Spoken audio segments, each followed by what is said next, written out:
If you want to make real money with dropshipping in 2025, stop chasing winning products. That game is already over. I wasted years hunting for viral products and got nowhere until I discovered what actually builds sustainable, profitable e-commerce businesses. Here's the truth. It is not exciting. It won't go viral on TikTok, and it's definitely not what the guru selling courses will tell you. Now, if you're looking for the make 10K in your first week fantasy that seems to be plastered all over the internet, this isn't for you. Click away now.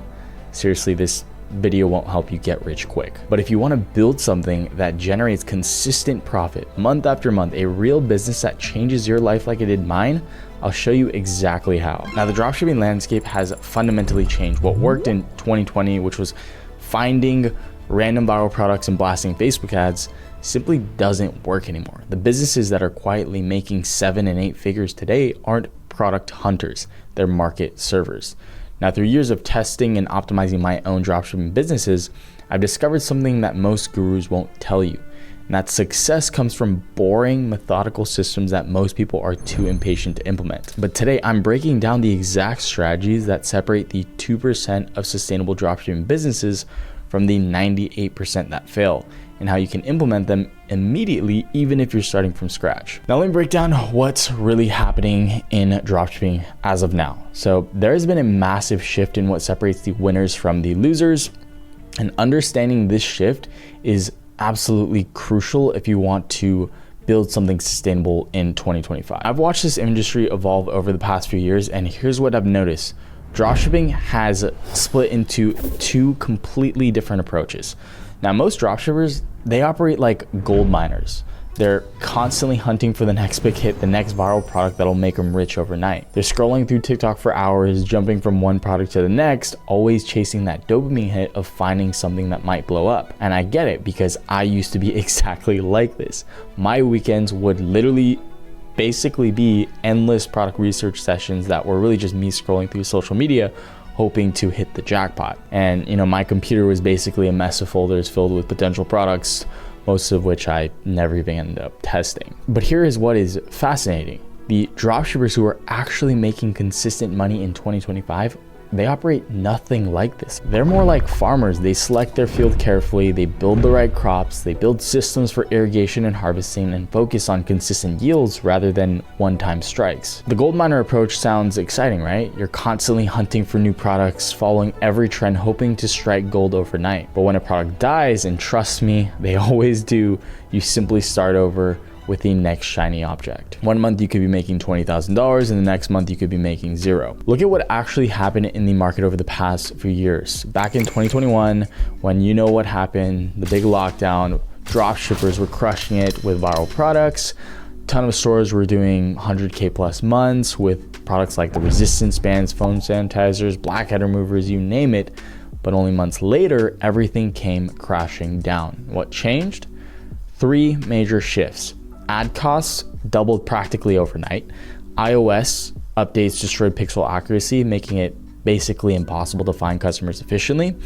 And then customers got way smarter about spotting dropshipping stores. And then regarding competition, once a product shows up, even the slightest sign of success, competitors swarm in immediately. Now, what used to take months now happens in days. Dozens of dropshippers copy your exact product, undercut your prices, and completely saturate the market. Now, products that were once reliable profit generators went from crushing it to absolute zero overnight. All that work essentially wasted. That's when a clear pattern emerged about the businesses that were still thriving while everyone else was struggling. They weren't playing the gold miner game at all. They were farming. So what does the farming approach actually look like in practice? Now, instead of relying on viral hits, you're building systems for steady, predictable growth. And then most importantly, you're building actual relationships with your customers instead of just extracting one-time transactions. This mindset shift changes everything. You're no longer that opportunistic product seller hopping from trend to trend. You're a market-focused business builder creating real solutions for real people. Now, the best part is that this approach makes you nearly immune to competition because you're building actual brand equity and customer loyalty. So when 10 other stores copy your products, and they probably will, your customers will still buy from you because they trust you. Now, let me just show you an example of one of our stores and what this looks like. We have customers that buy from us consistently, month after month. Why? Because everything that I just mentioned, that's one customer, 15 total orders, spent over $2,000 on us. Let's see another one, 10 orders from this customer. But yeah, I think you get the point. But you can think about it like this. In the gold miner model, you're essentially gambling. Your success depends entirely on product selection and timing, things that are mostly out of your control. But in the farmer model, you're building an actual business, one that can survive and thrive regardless of what's trending on TikTok this week, because you've built real relationships with customers who trust you and that will continue to come back to you because they love what they're a part of. All right, now that you understand the farmer mindset, let's talk about how to actually put this into practice. And the first step is creating a store that truly represents this approach. Here's where most dropshippers completely miss the boat. They understand the concept in theory, but they build stores that look like they were literally built 10 years ago, and the standards nowadays are higher than ever. Look, if you're going to be spending money on ads and pushing traffic to your store, you want a setup that actually converts those visitors into customers. Otherwise, you're just burning through cash. Think about it like farming again. You wouldn't spend all of your time and resources planting seeds in poor soil, would you? No. Now your store is the soil where your marketing efforts either grow or die. And just like a farmer wouldn't skimp on soil quality, you can't afford to cut corners on your store setup. Having a professional presence online is not optional anymore. Now, when I first started, you could get away with the basic stores that look like whatever, but the market's way more sophisticated now. People expect way more from their shopping experience. First, you need a brandable name that people actually remember and trust. Now, most dropshippers use very generic, forgettable names like Best Gadget Store or Top Kitchen Products, Pet Supplies, Co. 101, whatever, which that immediately signals dropshipping store, and people just aren't stupid anymore. So let me show you what I use to come up with really good brand names. I'm not the most creative person, so I like to leverage AI toward my advantage. And if you're not doing this, then I don't know what you're doing.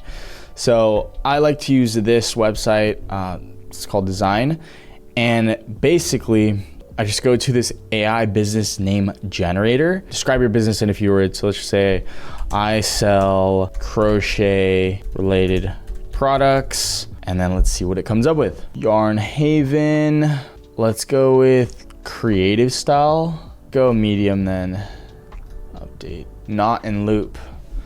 So I'm just gonna duplicate the tab real quick because I do want to check and see if the name's gonna be available, because we do need the .com domain. So these are gonna populate the names plus the potential logos that we can use and then edit for our own, which is actually so convenient. I'll just go here to website domain names, and then I'll type in what we have, knot and loop. Let's see if that's available. Knotandloop.com. Oh, okay. Oh, knotandloops.com. That one's available. And then if I just want this domain, it's pretty simple. I just buy now and then I'll get it registered. For the brand name, let's just say I like this Knot and Loop one. Take this one. Actually, the black looks clean. Knot and Loops. Slogan here. Now, literally in a few minutes, using AI, we came up with a brandable name, and then we also got the logo created. And then if we want to take the .com domain, buy now, and you don't need the domain privacy, but $16 to get your .com. We did that in less than a few minutes. Now, the thing is, a professional brand identity, it's not just nice to have, it is a fundamental part of a high converting store that people actually trust enough to buy from. Now for the actual store setup, this is where things get really interesting. It's going to save you so much time, and we've honestly come such a long way. It used to take me so long just to put a decent looking store together, and oftentimes I just hire people. So what you do is just go to any one of my videos, doesn't matter, certainly the one that you're watching, and then you just go to the description. The first link is going to be build your store. And then from here, you just go build my free store. You put in your name, your credentials, and I'm not gonna go through this process, it's super simple. Put your name, your email, create a password, and then after that, it's gonna prompt you to choose a niche. It'll say like fashion apparel, pets, whatever, you choose what you want. If you don't know what you're gonna sell, then just choose random, and then it'll do that. And then from there, it'll take you to a series of steps where you choose banners and whatnot. Those are just placeholders. and it'll populate a store that looks like this. So for this one, I chose fashion and apparel, and you can see like it looks really clean. We have a really good base here. Now these were the random images that I chose. Now it doesn't matter because you can just swap these out later. And then of course you can add in your own logo, like the logo that we created with design, and add that in there, add your brand name. And then you'll see that, first of all, let me show you what it looks like on mobile. It looks really clean. And it adds also products in here. Although I don't recommend you sell any of these products because generally most of the time they're kind of saturated products. But you can see like it's a really good template to work off of, and everything looks very clean. This is like a sample. You have the bundle and save, quantity breaks, the us versus them. You can choose various colors. But what you want to remember here is that this is a good template to work off of and use. So say for example, you want to sell your own product. Let's just say hypothetically, it's this product right here. All you have to do to get this product onto the store is sign up with AutoDS, and then with AutoDS, you just go to here, the marketplace. And first of all, AutoDS is going to help with fulfillment. So it's going to be like a cohesive unit working together. So you just go to add products, add single product, copy and paste the link, and then you can publish this straight to the store. You can edit what you want to import. And then once you do that, you'll see that it populates here, and then you should be able to see your product on screen. Here's the product. So you'll see that it was populated. Of course, you can change and edit, you're gonna edit the pricing, you're gonna change the verbiage, the copy, all that good stuff. But the main thing is that the SKUs are linked up to this AliExpress link with the supplier. So anytime that you get an order, you just add credits into AutoDS, and you can even set up an automation feature. I think it's already pre-selected, to which as long as you have credits in here, it'll automatically fulfill any order for you. And you don't have to do anything. You don't have to put the customer's information each and every time, which is a hassle. And I used to do that. I remember I was doing like 30, 40 orders a day, and I was still inputting customers' information each and every time. Like, you don't want to do that. So it'll do that automatically for you. The SKUs are linked up, and that's basically it. You have a really nice template. Of course, you want to edit all the verbiage. So what I would recommend is to use ChatGPT, give it all the contents of the product page, and tell it to come up with some really good text copy for your product page. And that's basically all that you have to do. Of course, you want to change pricing, but as you can see, really nice looking theme from the rip. And yeah, it took us less than a couple minutes to do this. Now there's one more simple strategy that I want to share with you that most beginners completely miss, and it's probably the easiest way to increase revenue overnight. It's called a post-purchase upsell. If you guys don't know what that is, it's exactly what it sounds like: offering someone or a customer a complimentary product or even the same product at a discount right after they have already made a purchase post. So let me give you a quick example. Let's just say that you are selling a pet hair remover. Now, after someone buys that product, they put in their credit card information and they've already finished the checkout process. They go to the thank you page. What you could do is you could offer them a pet grooming brush at a special discount. I remember when I was struggling with scaling one of my early stores, I was spending more and more money on ads, but my profit margins were getting really squeezed, which is normal. As you increase ad spend, your overall ROAS tends to inherently drop. Now, I was complaining about this to one of my friends who was running a 7-figure store at the time, expecting him to give me some advanced crazy strategy advice. And instead, what he did was he looked at me like I was missing something very obvious, and he said, "Are you doing post-purchase upsells? What are you doing to make the most out of every single customer that lands on your product page on your website? Are you squeezing as much money as you can from them?" And I was like, I was not doing that. And then he explained that he'd been using them for years, and they were responsible for almost a quarter of his total revenue, and it literally required 0 additional ad spend. I implemented his advice that weekend, and the results were basically immediate. I remember I was like, are you kidding me? It was that simple. And literally our average order value jumped up dramatically. And this gave me a lot more breathing room because at the time I could essentially afford to outbid competitors. and still maintain healthy margins while doing so. Now, the main reason why this simple addition is so powerful is because it does not hurt your conversion rates at all. It happens after they have already purchased. Now, it's just a simple one-click offer that doesn't require them to enter their credit card information again. So it's literally free money that most dropshippers leave literally on the table. There are a ton of apps that make this super straightforward to implement. Apps like Zipify OCU, CartHook, there's so many others, and they all work pretty much the same, so you could just look at them. It's so easy of a setup that I feel like I don't even need to go over it or show you guys. So now that you've built a professional store and implemented systems that convert visitors, it's time to focus on metrics that will actually grow your business. Now, while everyone is obsessed over finding the next viral product or creating flashy ads, successful dropshippers are quietly tracking a completely different set of metrics. They are focused on the boring numbers that actually determine whether you're building a real business or creating an illusion of one. Now, I learned this the hard way when I first started. I was completely fixated on top line revenue. I was like, hey, look at me, I'm doing 50K this month, 100K this month, but I was actually losing money because I wasn't paying attention to the metrics that truly and actually matter. So here are 4 numbers that changed everything for my business. Number 1, customer acquisition cost, aka your CPA. So what it actually costs you to get a real customer.